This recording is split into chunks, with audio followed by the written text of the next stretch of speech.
우리 오늘 하나님 말씀 함께 나눌 말씀 마가복음에서 봅니다. 마가복음 5장 1절에서부터 20절까지 말씀입니다. 마가복음 5장 1절에서부터 20절까지 말씀. 조금 긴 말씀이지만은 저와 여러분들이 한 절씩 우리 일어나서 함께 교독하도록 하겠습니다. 예수께서 바다 건너편 거라사인의 지방에 이르러 배에서 나오심에 곧 더러운 귀신 들린 사람이 무덤 사이에서 나와 예수를 만나니라. 그 사람은 무덤 사이에 거처하는데 이제는 아무도 그를 쇠사슬로도 뗄 수 없게 맬 수 없게 되었으니 여러 번 고랑과 쇠사슬에 매었어도 쇠사슬을 끊고 고랑을 깨뜨렸음이로라. 그리하여 아무도 그를 제어할 힘이 없는지라. 밤낮 무덤 사이에서나 산에서나 늘 소리 지르며 돌로 자기의 몸을 해치고 있었더라. 그가 멀리서 예수를 보고 달려와 절하며 큰 소리로 부르짖어 이르되 지극히 높으신 하나님의 아들 예수여, 나와 당신이 무슨 상관이 있나이까? 원하건대 하나님 앞에 맹세하고 나를 괴롭히지 마옵소서 하니, 는 예수께서 이미 그에게 이르시기를 더러운 귀신아 그 사람에게서 나오라 하셨습니다.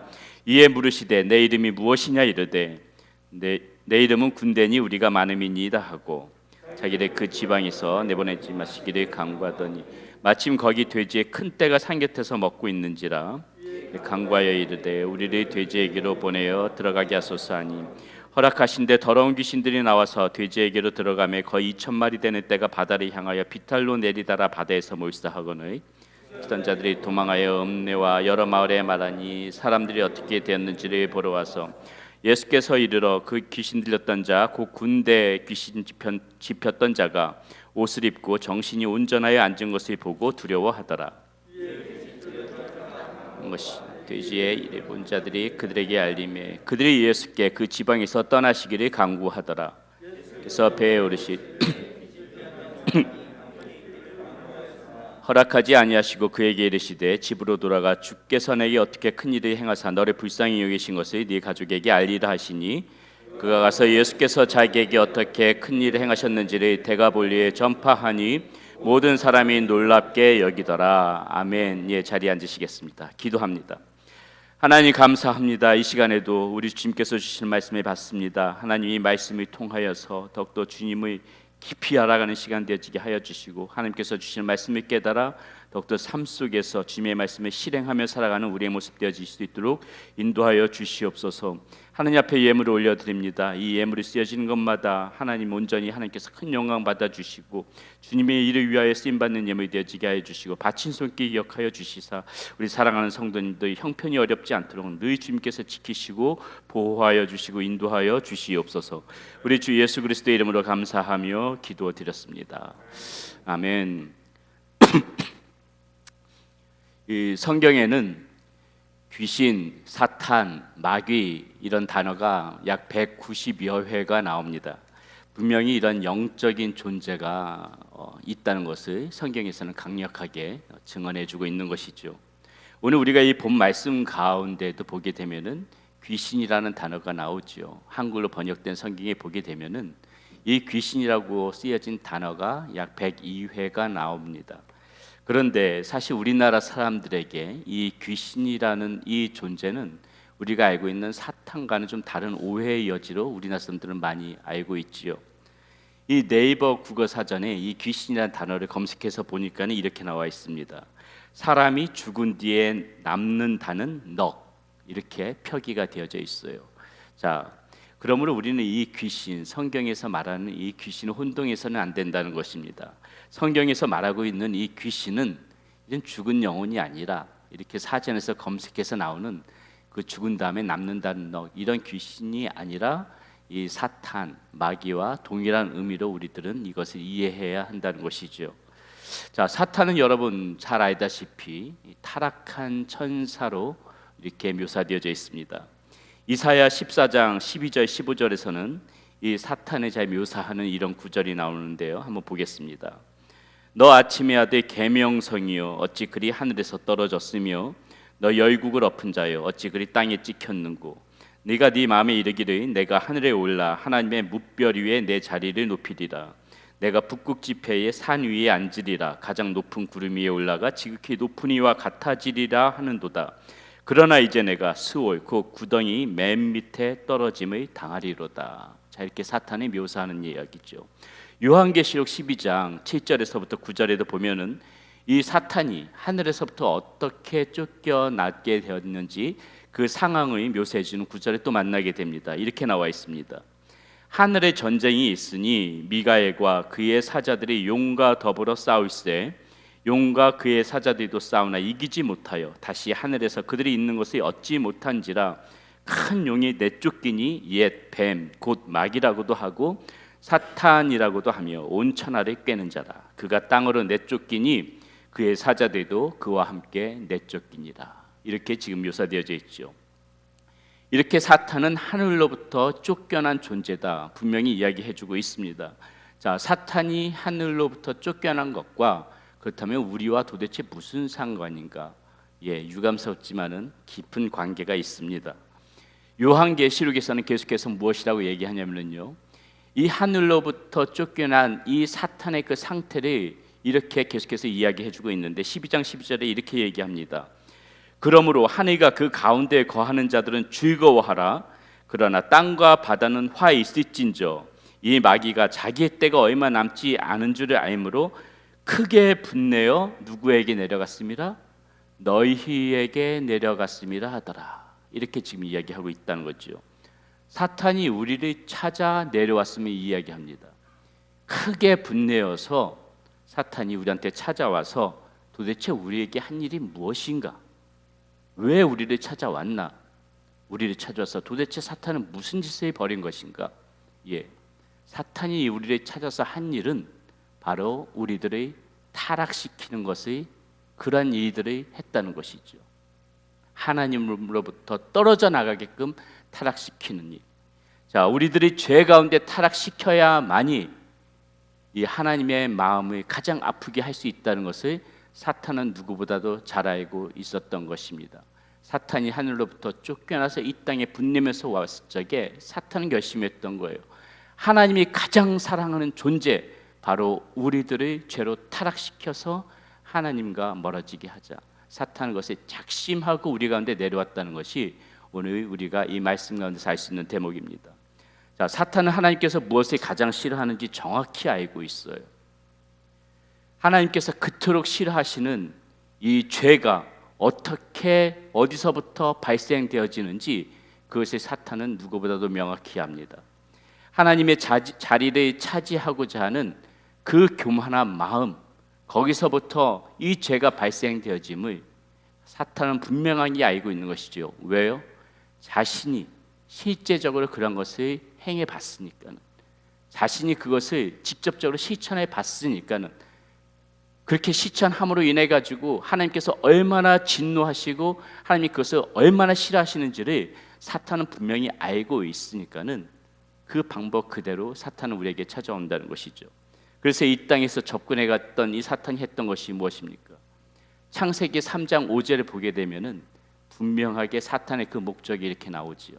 사탄이 하와를 찾아갑니다. 그리고 이렇게 얘기해요. 창세기 3장 5절에 보면 이렇게 이야기합니다. 너희가 그것을 먹는 날에는 너희 눈이 밝아져 하나님과 같이 되어 선악을 알 줄 하나님이 아심이니라. 자, 여기서 사탄이 이야기하고 있는 거 보세요. 너희 눈이 밝아져 하나님과 같이 되어. 얼마나 교묘합니까? 자신이 하늘로부터 쫓겨날 수밖에 없었던 그 교만한 마음, 인간의 마음 가운데 그 교만한 마음을 그대로 심어주고자 했던 거예요. 사탄의 목적이 그것이었다는 것입니다. 그리고 어떻습니까? 이 사탄의 술수는 성공하죠. 성공하는 거예요. 인간이 하나님께서 금하신 그 열매를 따먹었다는 것은 무엇입니까? 이미도 따먹기 전에 사탄의 이 유혹을 듣고 자신도 하나님과 같이 되고자 하는 그 교만한 마음이 벌써 인간의 마음속에 들어갔다는 거예요. 여러분, 우리는 선악과를 따먹은 것을 가지고 원죄라고 얘기합니다. 맞습니다. 그러나 그것은 죄의 결과예요. 사실은 그 전부터 인간은 타락되어져 버린 것입니다. 이 사탄이 너도 이것을 먹으면 하나님과 같이 될 수 있다, 이렇게 얘기한 것을 듣고도 그 하나님이 금하신 열매를 따먹었다는 것은 그 마음 가운데 이미 하나님과 같이 되고자 하는 이 교만한 마음의 씨앗이 심어졌다는 것이에요. 선악과를 따먹은 것이 인간의 원죄인 것은 분명하지만은 사실은 따먹기 전 이때부터 이미 교만의 씨앗이 우리의 이 형제 가운데에 그대로 심어져 있다는 것입니다. 내가 왜 선악과를 따먹지 않았는데, 내가 하나님이 금하신 열매를 따먹지 않았는데 왜 내가 원죄의 굴레를 쓰고 죄인이라 불려져야 합니까? 많은 사람들이 갖고 있는 의문점 중에 하나입니다. 나는 한 번도 선악과가 어떻게 생긴 적이 본 적도 없고 따먹지도 않았는데 왜 나보고 죄인이라고 그러고 내가 왜 원죄 가운데 있다고 이야기합니까? 그것에 대해 궁금증을 가지고 사람들은 질문을 하지요. 아닙니다. 분명히 저와 여러분들이 선악과를 따먹지 않은 것은 분명한 사실이지만은, 그러나 왜 우리가 이 죄로부터 자유롭지 않은 줄 아십니까? 이때 심어놓은 이 마귀 사탄이 심어놓은 이 교만의 씨앗은 여전히 지금도 저와 여러분들의 이 형제 가운데 그대로 심어져서 흘러가고 있다는 거예요. 여러분 생각해 보십시오. 여러분들이 죄를 짓고 있는 그 모든 근원, 마음 깊은 곳에 들여다보면 무엇이 있는지 보세요. 여전히 이때 사탄이 심어놓은 교만이 그대로 흘러가고 있습니다. 그래서 야고보 사도는 1장 15절에서 뭐라 그래요? 이 하나님으로부터 이 대적했던, 하나님같이 되고자 했던 이 교만, 욕심이죠.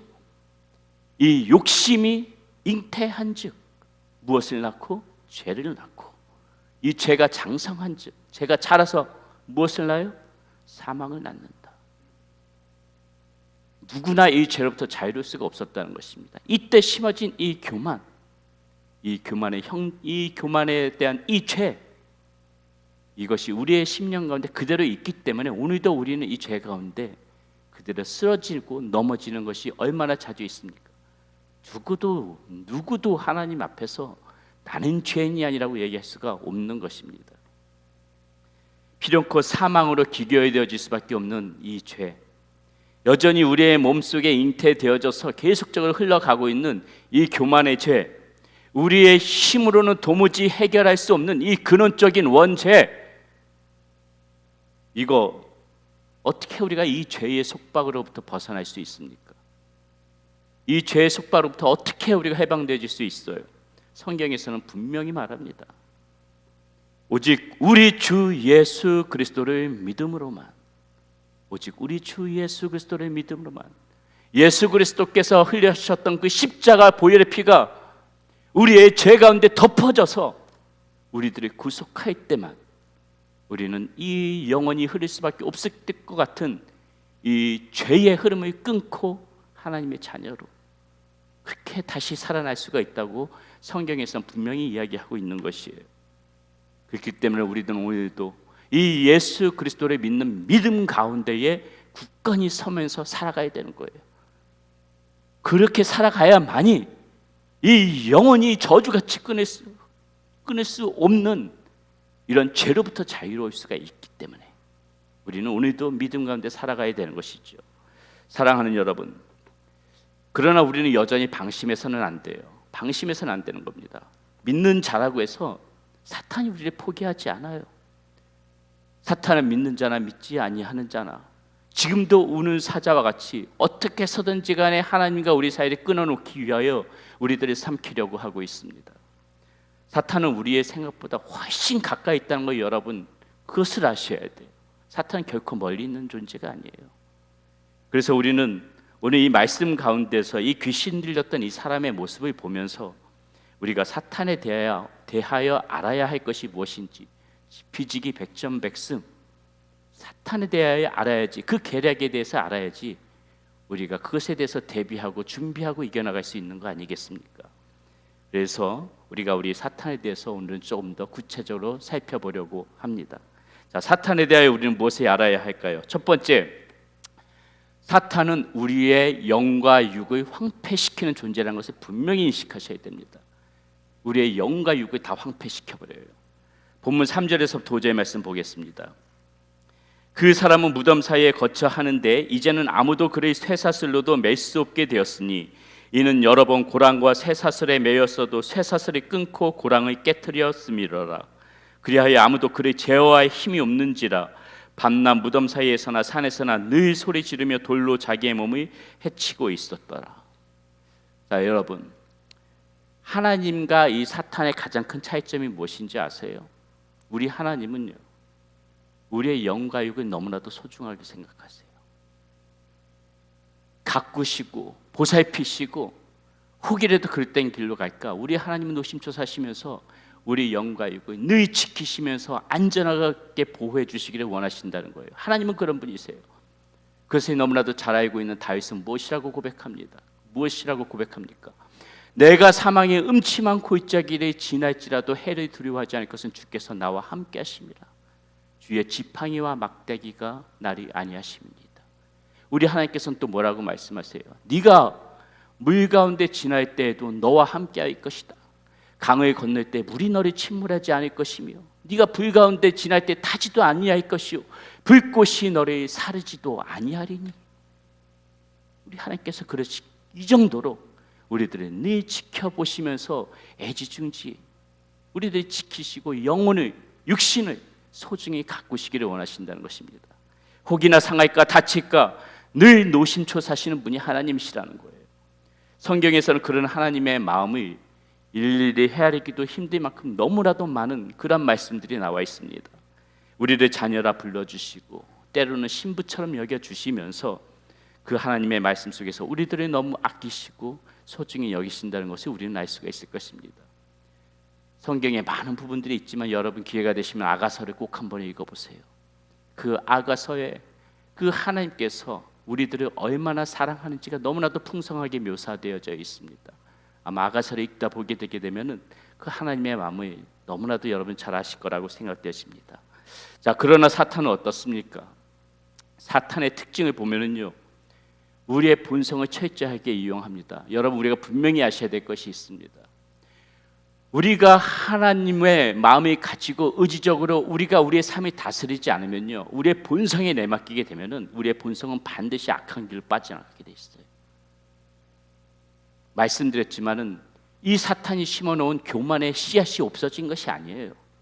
여러분, 그렇기 때문에 우리가 하나님의 말씀 속에서 무장하고 말씀으로 나를 다스리고자 하는 그런 의지를 우리가 잃어버리고 방치하게 되게 되면은 우리의 본성대로만 살아가다 보게 되게 되면은 반드시 우리의 본성은 타락하게 되어 있습니다. 우리의 모습은 타락하게 되어져 있어요. 우리는 선한 것보다 악한 것을 좋아해요. 거룩한 것보다 타락한 것을 좋아하는 것이 어떻게 보게 되면 우리 인간이 가진 본질적인 그런 비극인 것입니다. 자, 사탄은 그것을 이용한다는 거예요. 마치 우리가 원하는 것을 다 들어주는 것처럼 달콤함으로 찾아와요. 사탄이 흉측하게 찾아오면 누가 사탄의 꼬임에 넘어가겠습니까? 사탄은 여러분 흉측하게 안 찾아와요. 철저하게 달콤하게 찾아옵니다. 달콤하게.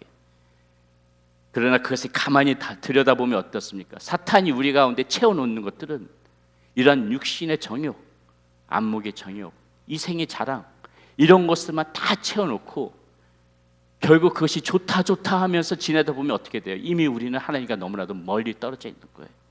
하나님과 너무나도 멀리 떨어져 버려 있는 겁니다. 그 결과가 어떻습니까? 종국에는 영과 육신의 파멸을 가져오는 거예요.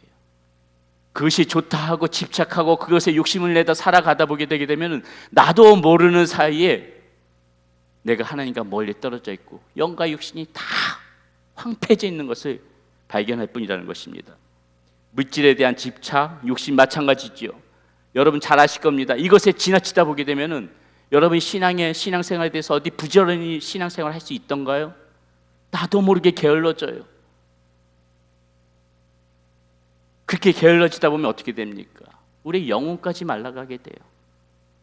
욕심이 지나치다 보게 되면 또 어땠어요? 그것을 잃었을 적에 그것을 견디지 못하고 스스로 자신의 몸과 마음을 망치는 사람들 얼마나 이 땅 살아가면서 수두룩합니까?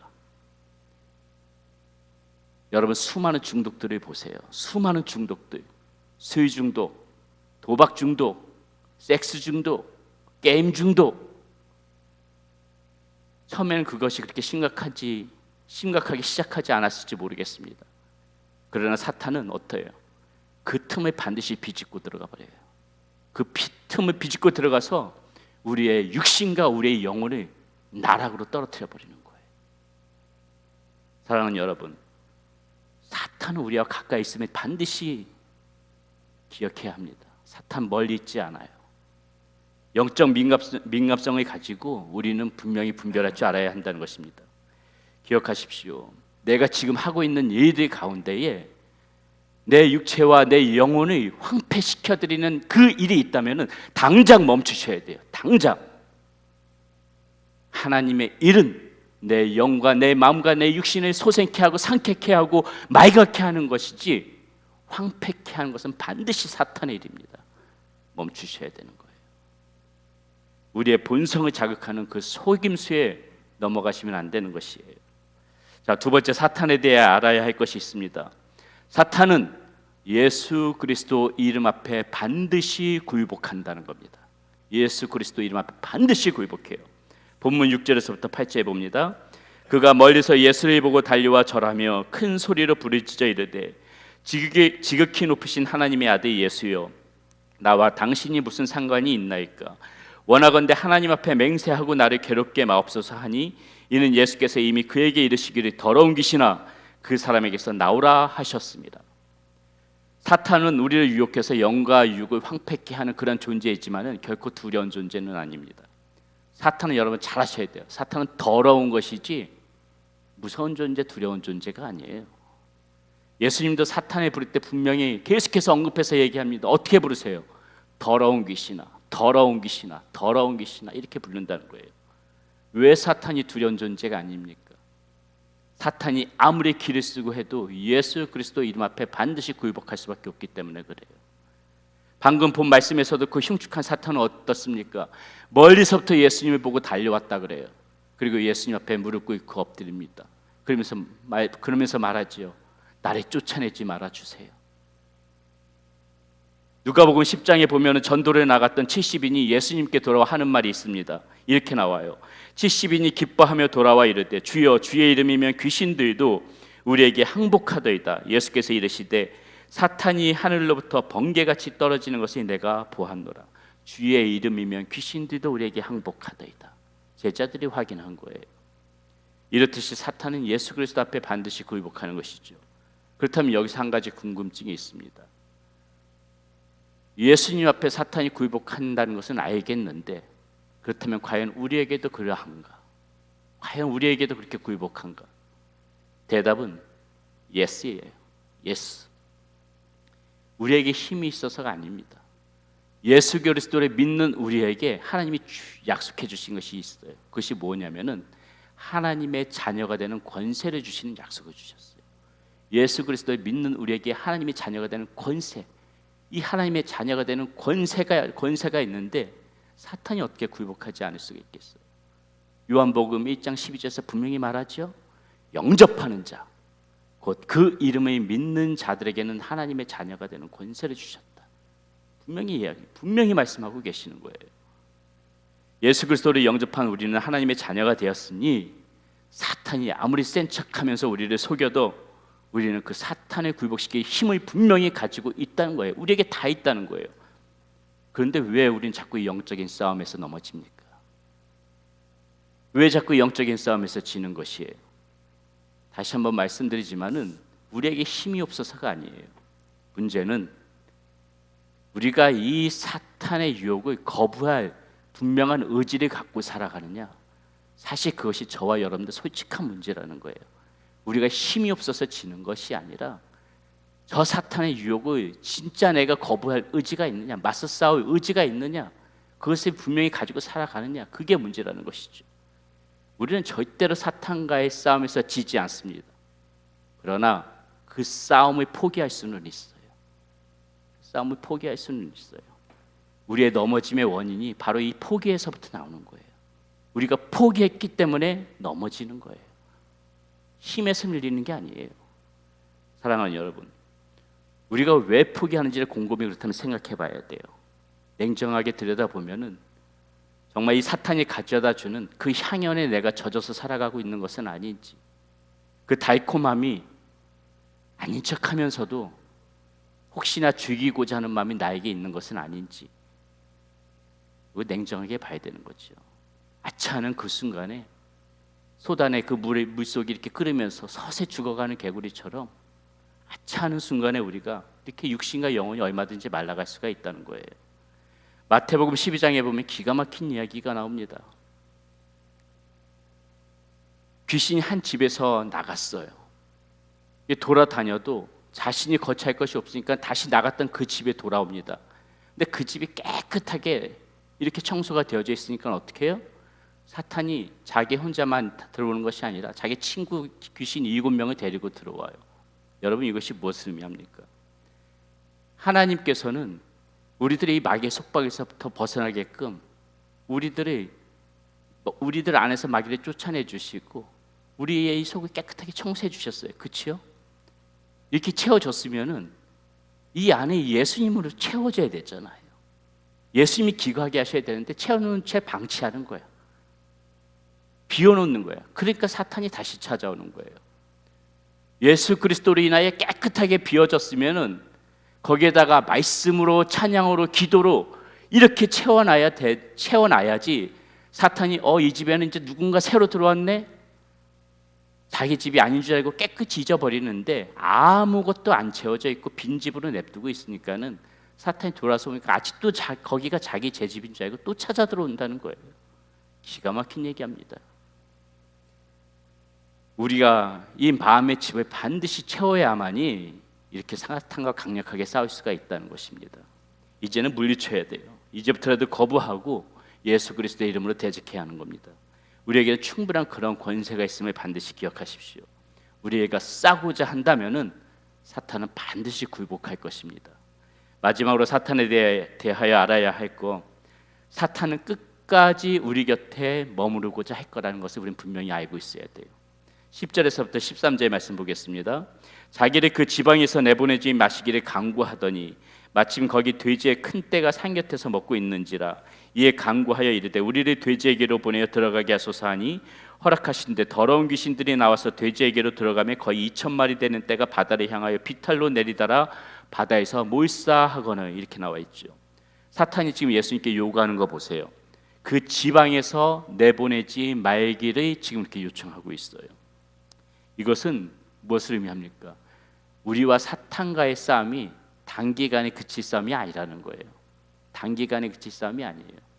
사탄이 마지막 날 하나님께서 만들어 놓으신 이 무저갱에 완전하게 가두어질 때까지 여러분, 이 사탄은 반드시 우리 곁에서 머무르면서 계속해서 우리에게 시비를 걸을 거예요. 계속해서 우리들을 넘어뜨리려고 할 거예요. 계속해서 이겨보겠다고 애를 쓸 겁니다. 예수님이 거부하자 사탄은 어떻습니까? 지금 돼지떼에게 들어가요. 그리고 바다로 가서 몰살합니다. 여러분, 바다가 어디입니까? 바다가 어디예요? 이 바다가 곧 세상 아닙니까? 세상 속에서 삶의 의미에 목말라서 마시고자 하는 물, 사람이 가진 이 존재의 갈증을 해결하고도 충분히 남을 만큼 많은 물이지만은 결코 마셔서는 안 되는 물, 결코 마시지 못하는 물, 그것이 바닷물이고 세상 아닙니까? 마시면 더 목마를 수밖에 없는 그 바닷물로 우리를 해갈시켜 줄 것처럼 그렇게 유혹하면서 여전히 그런 존재로 우리 곁에 이 사탄은 있을 거라는 것이에요. 사탄의 이 모습을 보면서 우리는 분명히 알아야 합니다. 사탄이 머무는 그런 바다에서 일어나는 광풍 앞에 우리 이 그리스도의 평안과 믿음이 없으면은 우리의 인생은 이 불안한 인생 가운데서 벗어날 수가 없다는 것이에요. 우리의 모든 인생은 이 사탄이 들어가 있는 이 바다처럼 바다에 떠 있는 그런 아마 작은 배일 겁니다. 저와 여러분들 그런 작은 배일 거예요.